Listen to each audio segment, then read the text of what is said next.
Shalom, shalom, que le Seigneur vous bénisse, que la grâce de Dieu vous inonde. Bon matin à tous, bienvenue en cette fin de mois de juillet, le dernier jour du mois de juillet 2025. Nous bénissons le Seigneur et nous lui rendons toute la gloire. Nous lui disons merci pour la vie, pour la protection. Lui qui a permis que vous voyez cette fin de mois, que vous arrivez à cette heure, et lui qui est encore pour vous des projets de paix et non de malheur. Lui qui remplit le nombre de nos jours, nous lui disons merci, nous le magnifions et le célébrons.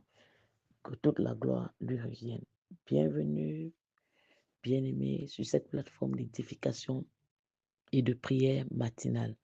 Je suis la servante de Dieu, Annie-Flore Zoa. Je voudrais ce matin partager avec vous la parole de Dieu dans le livre de Jonas, chapitre 1, versets 1 à 5 et versets 14 à 15. Jonas chapitre 1, versets 1 à 5 et versets 14 à 15.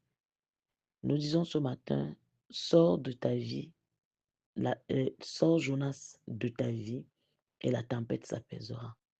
Sors Jonas de ta vie et la tempête s'apaisera. Donc il est écrit Jonas 1, verset 1 à 5, verset 14 à 15. La parole de l'Éternel fut adressée à Jonas, fils d'Amittai, en ces mots. Lève-toi, va à Ninive, la grande ville, et crie contre elle, car sa méchanceté est montée jusqu'à moi. Et Jonas se leva pour s'enfuir à Tarsis, loin de la face de l'Éternel. Il descendit à Jaffo et y trouva un navire qu'il allait à Tarsis. Il paya le prix du transport et s'embarqua pour aller avec les passagers à Tarsis, loin de la face de l'Éternel. Mais l'Éternel fit souffler sur la mer un vent impétueux, et il s'éleva sur la mer une grande tempête. Le navire menaçait de faire naufrage. Les mariniers eurent peur. Ils imploraient chacun leur Dieu et ils jetèrent dans la mer les objets qui étaient sur le navire afin de le rendre plus léger. Jonas descendit au fond du navire, se coucha et s'endormit profondément. Alors ils invoquèrent l'Éternel et dirent, Ô Éternel, ne nous fais pas périr à cause de la vie de cet homme et ne nous charge pas du sang innocent, car toi, Éternel, tu fais ce que tu veux. Verset 15. Puis ils prirent Jonas et le jetèrent dans la mer, et la fureur de la mer s'apaisa. Amen. Bon matin encore à tous, partagez, bénissez des multitudes et que tous nous travaillons ensemble dans la vigne de notre roi pour l'avancement de ton royaume, de son royaume pour sauver des vies.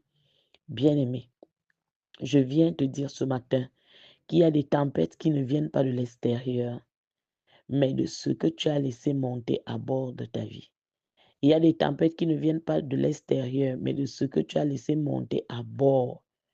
Bien-aimé, ce jour, Dieu te révèle la vraie cause cachée derrière certains de tes combats au nom de Jésus. Je dis en ce jour que Dieu te révèle la vraie cause cachée derrière certains de tes combats silencieux au nom de Jésus. Jonas 1, verset 1 dit, dans la version parole vivante, un jour, le Seigneur adressa cet ordre à Jonas, fils d'Amittai. Bien-aimé, le Seigneur adressa cet ordre. Cela montre que Dieu parle avec autorité. Et lorsqu'il choisit un homme, il lui donne une mission claire. Dieu ne fait pas de suggestions. Il donne des ordres à ceux qu'il appelle. À Jonas, il lui a donné une mission. Le nom Jonas signifie colombe, messager de paix. Donc Dieu ici envoie un messager de paix vers une ville perverse pour leur donner une opportunité de grâce. Fils d'Amittai, le nom Amittai signifie vérité ou fidélité en hébreu bien-aimé.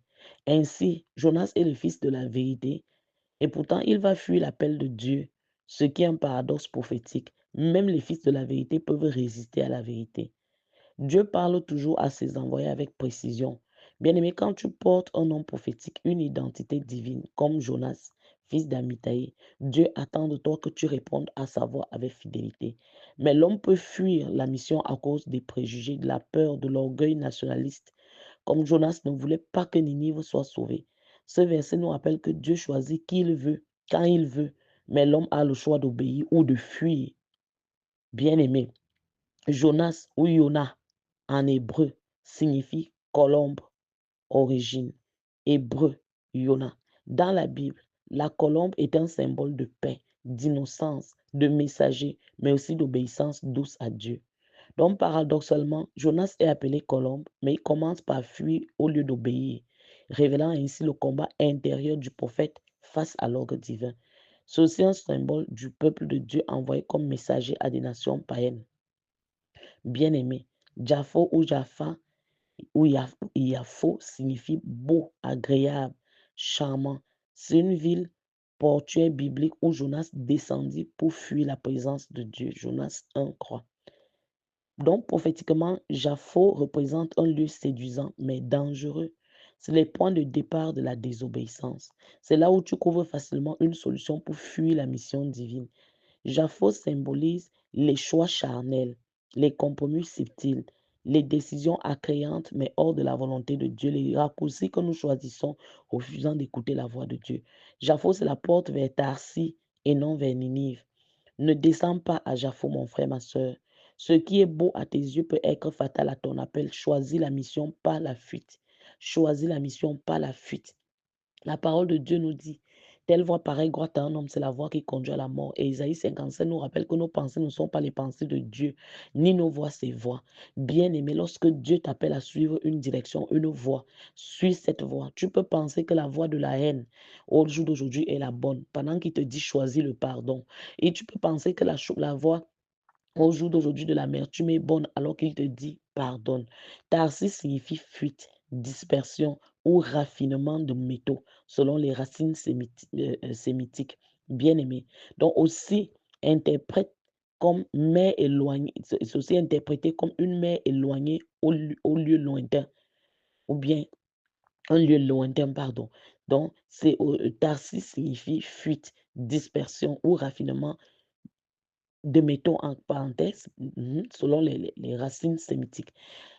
C'est Tarsis aussi interprété comme une mer éloignée ou bien un lieu lointain. Une ville portière située à l'extrême ouest, connue du monde biblique, peut-être l'Espagne actuelle au jour d'aujourd'hui, comme Tartessos. Tarsis représente la fuite de la mission, l'éloignement du plan de Dieu, la désobéissance volontaire. Je prie au cours de cette saison que si tu t'es éloigné du plan de Dieu, que tu es en train d'agir volontairement dans la désobéissance vis-à-vis de ce que Dieu te dit, que Dieu ramène ton corps sur le droit chemin. Bien-aimé, le nom Ninive viendrait de l'acadien Ninois ou Ninu, possiblement lié au dieu Nina, une divinité mésopotamienne associée aux poissons, lieu des poissons ou demeure de Nina, capitale de l'empire syrien, ville puissante, grande et pécheresse au Dieu de Dieu. Ninive représente les nations puissantes mais corrompues que Dieu veut encore sauver par la repentance. Ça représente, bien aimé au jour d'aujourd'hui, ces personnes, ces familles corrompues que Dieu veut sauver. Ninive est le symbole de la miséricorde de Dieu envers les non-israélites et de la puissance de la repentance collective. Donc Jonas, la colombe, c'est le messager de paix. Il reçoit une mission pour Ninive, une ville païenne à sauver. Mais il fuit vers Tarsis, refus d'obéissance, bien-aimé, et il s'éloigne de la volonté de Dieu. Donc ce trio forme un tableau prophétique très puissant.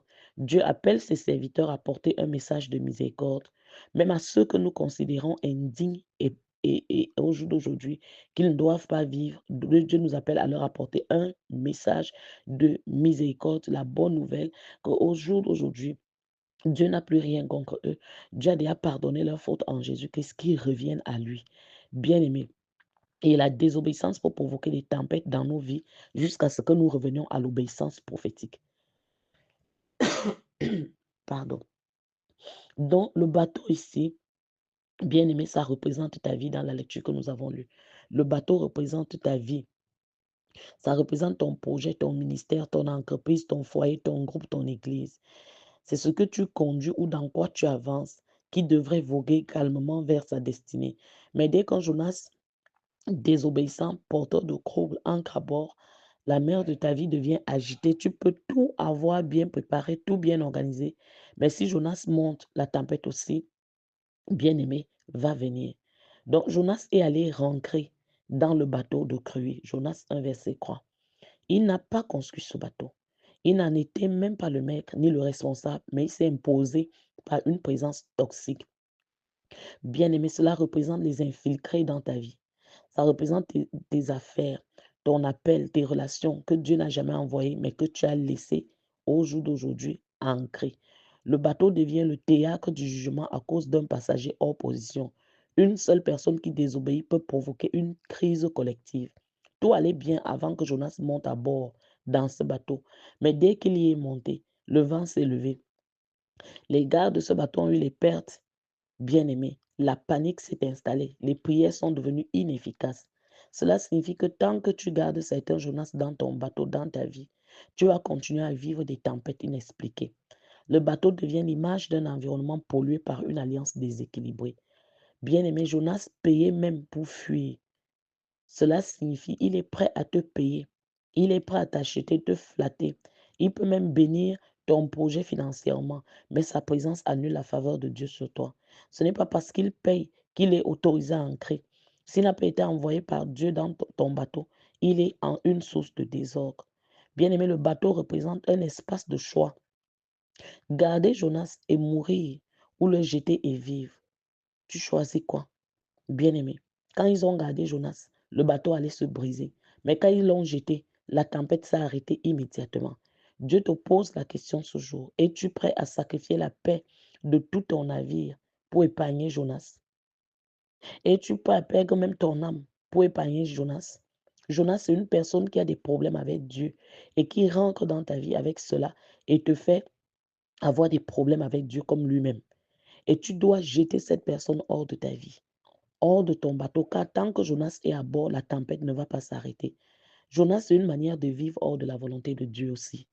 Bien-aimé, tu peux prier, jeûner, servir Dieu. Mais si ton mode de vie est en désaccord avec le plan divin, il devient ton propre Jonas. C'est un style de vie rebelle, confortable, charnel qui attire la tempête dans ta vie. Jonas, c'est un péché chéri que tu refuses d'abandonner aussi. Jonas, c'est aussi un péché chéri que tu refuses d'abandonner.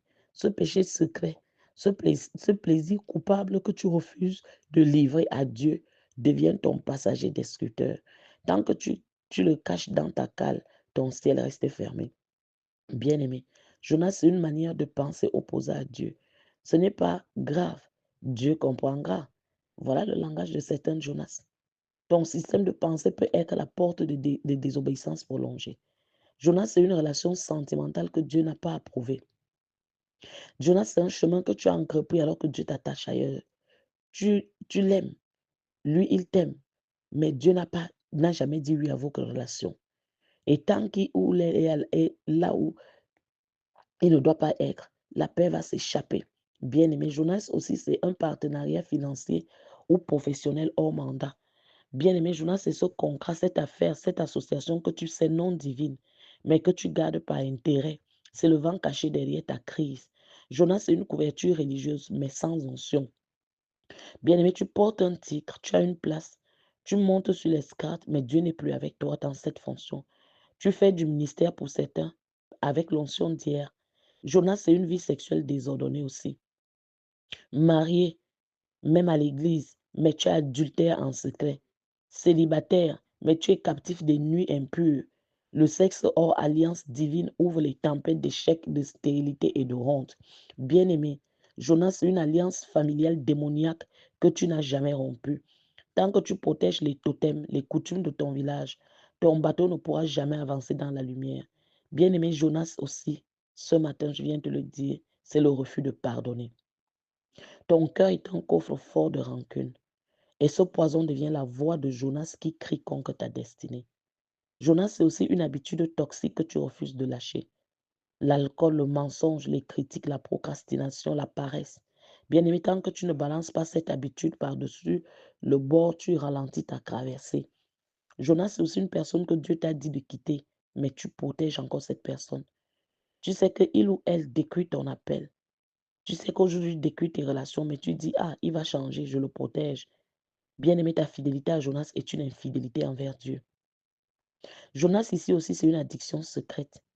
Les réseaux sociaux où tu es dans la pornographie au travers de ton téléphone, Bien-aimé, ton âme est accrochée à un écran et ton esprit se noie dans le néant. Il faut que tu jettes ce Jonas numérique. Jonas, c'est la peur de l'appel de Dieu. Tu sais que tu es appelé, mais tu te caches. Tu refuses de prêcher, d'évangéliser, de servir. Ta peur est Jonas et elle appelle la tempête sur ton repos. Bien-aimé, Jonas, c'est aussi une double vie. À l'église, tu loues. Tu loues Dieu, mais dans l'ombre, tu mens, tu séduis, tu joues. C'est une identité corrompue que tu dois jeter par-dessus bord. Jonas, c'est une charge inutile que tu refuses de déposer. Beaucoup transportent le fardeau des autres, des missions non confiées, des responsabilités qui ne t'appartiennent pas. Tu es changé, fatigué, ballotté parce que Jonas t'alourdit. Jonas, c'est aussi la froideur spirituelle installée.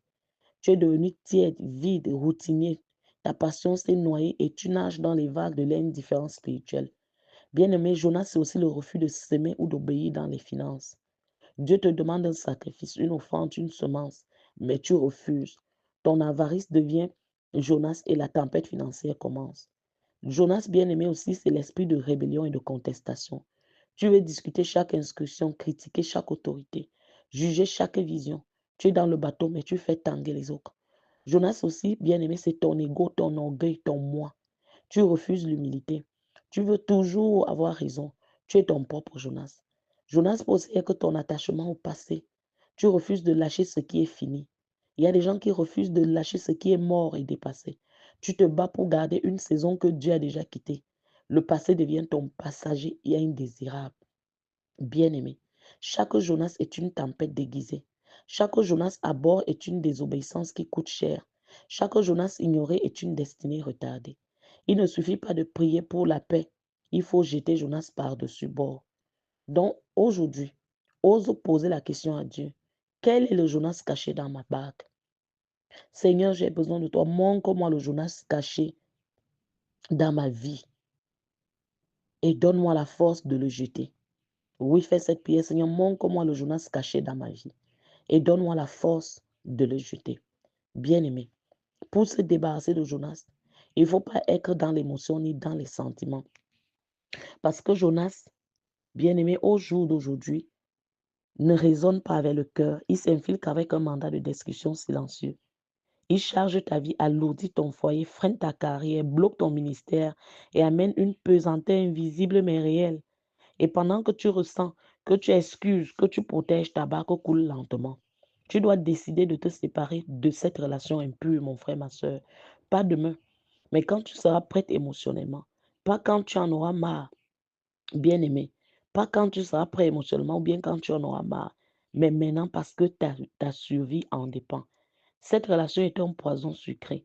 Cette relation te fait croire que tu es aimé, mais ça te tue à petit feu. Elle te fait croire que tu es logé, mais tu es piégé. Elle te fait croire que tu es privilégié, mais tu es capturé. Ce ton marié, bien-aimé, qui t'a loué la maison et avec qui tu couches, bien-aimé, c'est ton Jonas. C'est un Jonas déguisé. Ce n'est pas un amoureux. Ce n'est pas un protecteur. Ce n'est pas un secours. C'est un voleur de destinée, un pirate d'alliance, un naufrage ambulant. Bien-aimé, il t'a donné un toit, mais il t'a volé ton ciel. Il t'a offert un lit, mais il a volé ton hôtel. Il t'a donné une adresse, mais il t'a déconnecté de ta vraie destinée. Tu ne peux pas te débarrasser de Jonas en le caressant. Bien-aimé, il ne partira pas avec les larmes, il ne partira pas avec les regrets, il ne partira pas avec les câlins.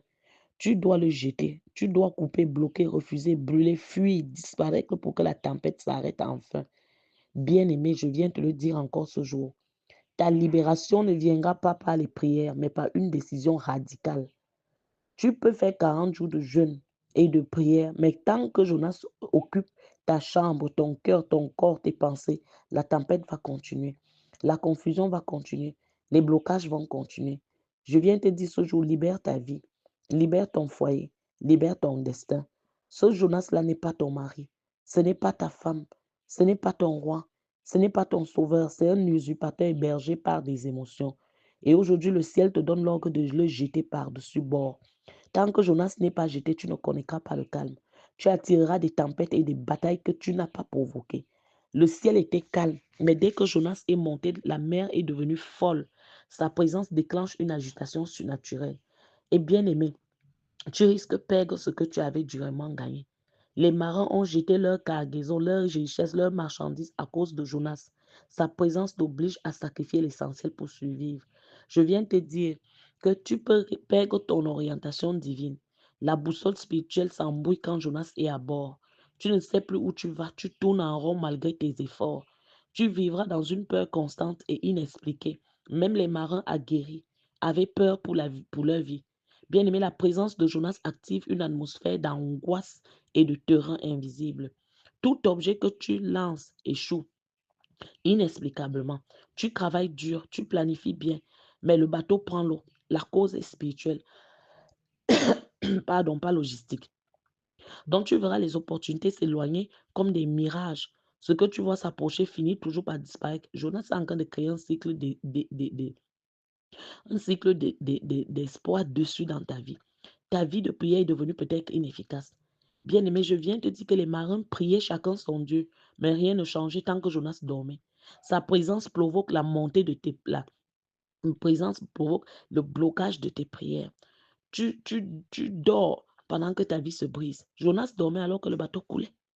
Tu perds conscience de ces choses graves qui se passent autour de toi. Tu n'arrives plus à discerner la source de tes problèmes. Tu crois que les problèmes viennent peut-être de la fondation de la famille, de la belle famille, des collègues.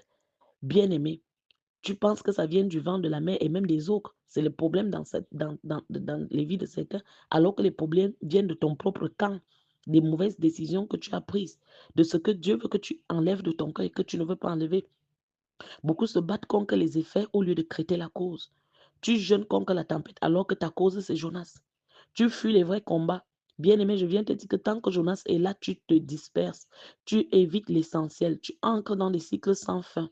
La tempête, la peur, les pertes, la prière est bloquée. La panique, tout se répète sans jamais évoluer. Tu bloques l'intervention divine.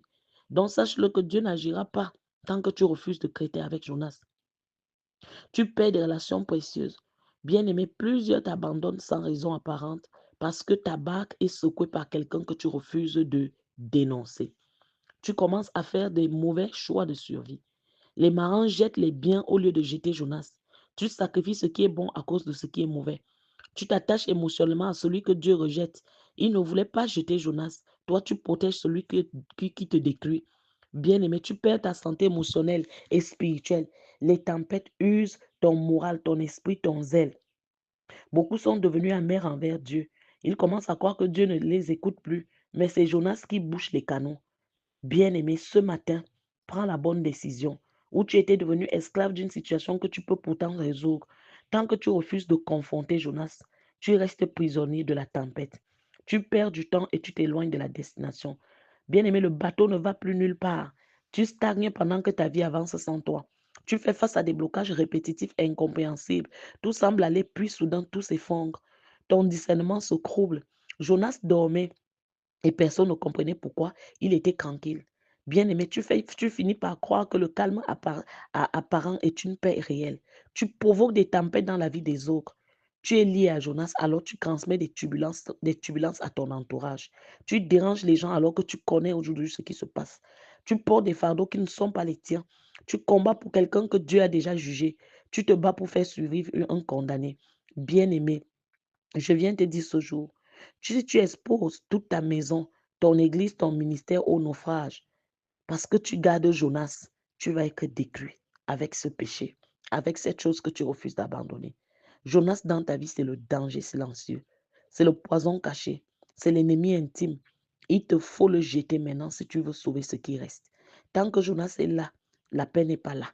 Tu peux prier, crier, jeûner, semer, prophétiser, mais la tempête t'écoutera seulement quand Jonas descendra. Je te le dis encore ce jour, mon frère, ma soeur, débarrasse-toi de Jonas et la tempête là va s'apaiser. Oui, élève ta voix et crie à Dieu, Seigneur, je te demande pardon ce jour.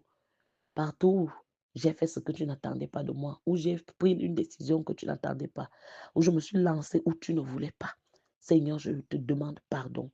Je m'arrête au jour d'aujourd'hui et je débarrasse ma vie. Je débarrasse mon cœur de tout Jonas. Oui, je débarrasse mon cœur de cette amertume, de cette haine, de cette vengeance, de cette rancune. Seigneur, je prends la décision aujourd'hui de ne plus héberger Jonas dans ma vie. Bien-aimé, lève ta voix et commence à prier. Je prends la décision ce matin de ne plus garder Jonas dans ma vie. Je choisis l'obéissance totale à la voix de Dieu, même si cela me coûte une séparation douloureuse. Je rejette toute relation que tu n'as pas approuvée, même si mes sentiments me crient le contraire. Je renonce à couvrir les alliances qui freinent mon appel dans le nom de Jésus. Bien-aimé, lève ta voix. Je choisis la paix divine plutôt que la présence d'un Jonas émotionnel. J'engage en ce jour ma volonté à couper toute relation avec un homme marié, avec une femme mariée, avec la prostitution, la fornication, les rapports sexuels en dehors du mariage, toutes ces choses qui me tenaient captive. Je dénonce et je jette hors de ma vie toute vie sexuelle désordonnée dans le nom de Jésus. Oui, je refuse de vivre une double vie, même si j'ai des responsabilités visibles dans l'Église. Je refuse de vivre une double vie. Je choisis aujourd'hui de refuser la couverture sans onction. Je renonce à toute affaire, à tout contrat, à tout partenariat que Dieu n'a pas scellé. Je décide de ne plus sacrifier ma destinée pour garder le silence sur un Jonas intime. Oui, Seigneur, ce matin, je refuse de flatter, de tolérer ou d'excuser un péché caché dans ma barque. Je jette par-dessus bord tout péché chéri, même s'il m'apportait autrefois du plaisir. Je renverse toute manière de penser qui minimise la désobéissance. Je me sépare de toute mauvaise habitude enracinée dans ma vie depuis trop longtemps. Je fais le choix de sortir de la procrastination spirituelle et émotionnelle. Oui, je refuse d'attendre demain pour obéir à ce que Dieu me demande aujourd'hui. Je choisis d'éteindre les écrans de distraction et de pollution spirituelle. Je me déconnecte de toute addiction numérique qui m'empêche d'avancer. Je me libère de la peur de l'appel de Dieu et je m'engage à te servir, Seigneur, avec foi et zèle.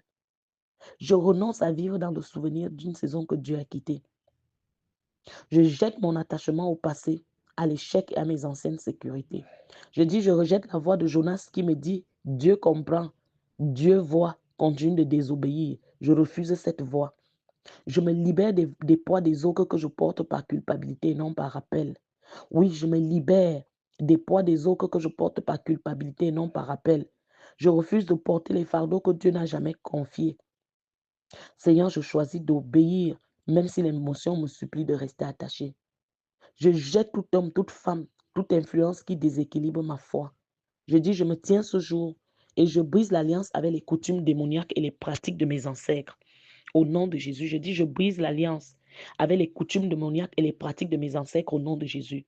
Je rejette la voie du refus de pardonner et je choisis aujourd'hui de relâcher les offenses. Je rejette la voie du refus de pardonner et je choisis aujourd'hui de relâcher les offenses. Je fais le choix de l'humilité contre l'orgueil qui protège Jonas dans mes pensées. Au nom de Jésus, je renonce à discuter les instructions divines. Même si je ne comprends pas entièrement, j'avance avec mon Dieu. Je me détourne de l'esprit de rébellion et de critique.